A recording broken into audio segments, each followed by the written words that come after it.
Hi everyone, this is Antonia Villa, and this is my Module 3 District Finance assignment.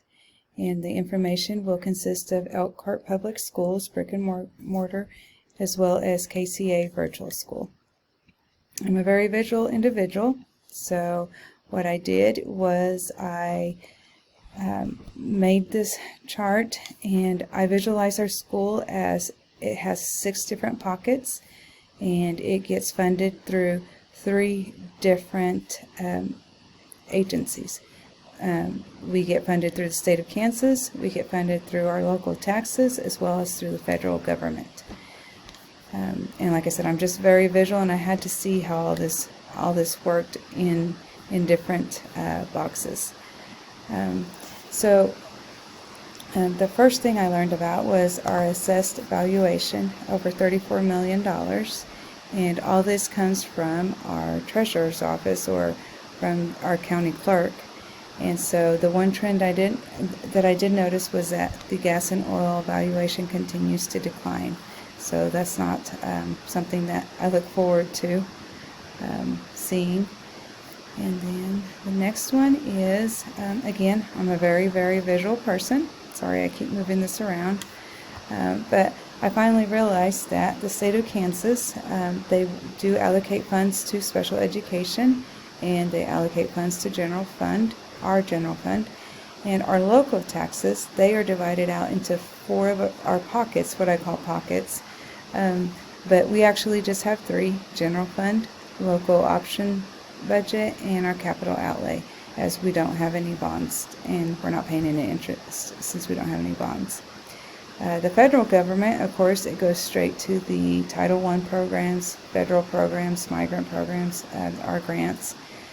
All that is allocated to those specific programs.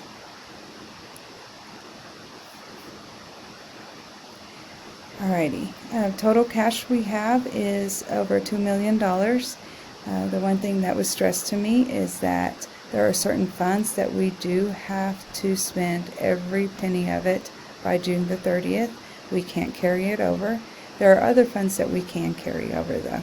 But our new year does begin July the 1st. In the comparative performance and physical systems customs reports, I was able to look up our federal funds and see how much was allocated.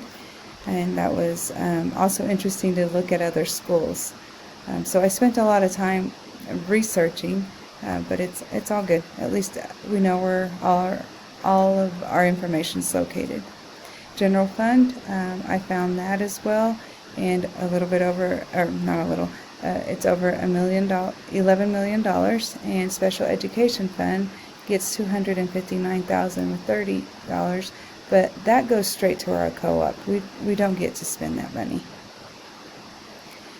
All of our expenditures, our expenditures, are over $14 million, and per student, it looks like it's at $13,404. But by the time they added the KCA enrollment, it was a little bit over $8,000. But our true picture would be $13,404. Okay, the information for, Alright.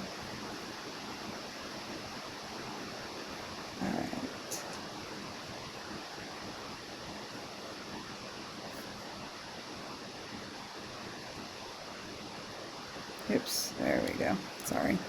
Alrighty, the information for free and reduced enrollment, where we are at 41.64%, and this is all determined through the lunch forms. If families are eligible, they are able to receive free meals. But as you all know, that once COVID hit, after we came back, everyone was able to eat free lunches, and they only had to pay for their seconds. And it showed, the different charts showed the amount that we charge for full pay students and for lunch and for breakfast. Alrighty, this is where I really had to stop for a bit and make sure that I had the right report. And it wasn't until I was able to share it with Mr. Richardson, our superintendent, that he had me, he explained our brick and mortar, our total enrollment is 806, but by the time we include KCA or virtual school, it's over 2,000. All right, for kindergarten, we have full day, 31 students here, and by the time you add KCA, we end up with 110. All right. Okay. Here we have the meals. This is already set through the state. It's not anything that we can change, but it did provide an amount that we do receive for our supplemental general fund.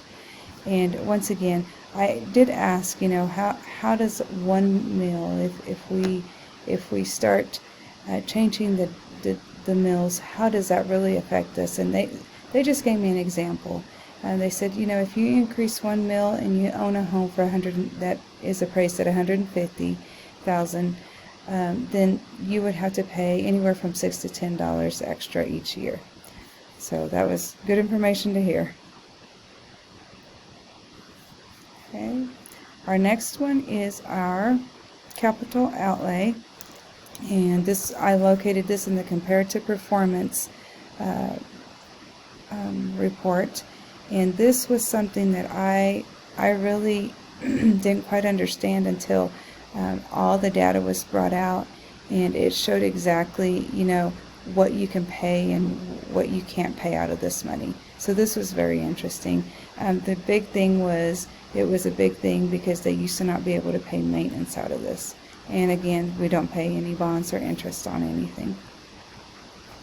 All right, we also found on the Kansas K through 12 report generator, I was able to find, the different certified and non-certified staff. The one thing that caught our attention is it does state we have 3 building principals, but we actually have 4 because we do need to count our KCA principal.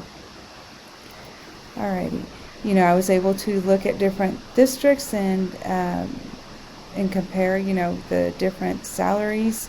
The one thing that the average salary that for teachers, that's not a true picture because this is including the supplementals that teachers do get provided if they coach or if they have clubs or sponsor clubs. The next thing I found was the K through 12 the K through 12 school report, and this information is pulled from our building our principal building reports. So that was good to see those true numbers, and I mean true because we get to see them face to face. Okay, our next thing is our transportation, and once again, it's something I'm learning every day. As the more I would look into this, is just noticing how they have to count the mileage, from where students live out in the country to here, and so Mr. Richardson explained this to me as it's they have a formula, and so you just input the miles and it gives you an amount of money that you'll be receiving from the state. All right, the one that the selected school stats, and this is where it showed me the pupil to teacher ratio, and I found that, and of course this is all data from 2021, and I noticed that in the middle school it shows that per every 10 students we have 1 teacher. I don't know how true that is anymore, because it seems like we either don't have enough teachers we have vacancies, and so that number will be different for next year. Alrighty, so I found all of these different reports to be very helpful, and there are some trends that are very interesting to look at, and like I said, I did probably spend too much time just looking at the different years, and but at least we know those reports exist on KSDE. And once again, it's just interesting how our schools do get funded. It gives you it gave me a whole different perspective, and all this information was found through KSDE, and as well as sitting with Mr. Richardson and just discussing just the different reports that we use. That's it. Thank you.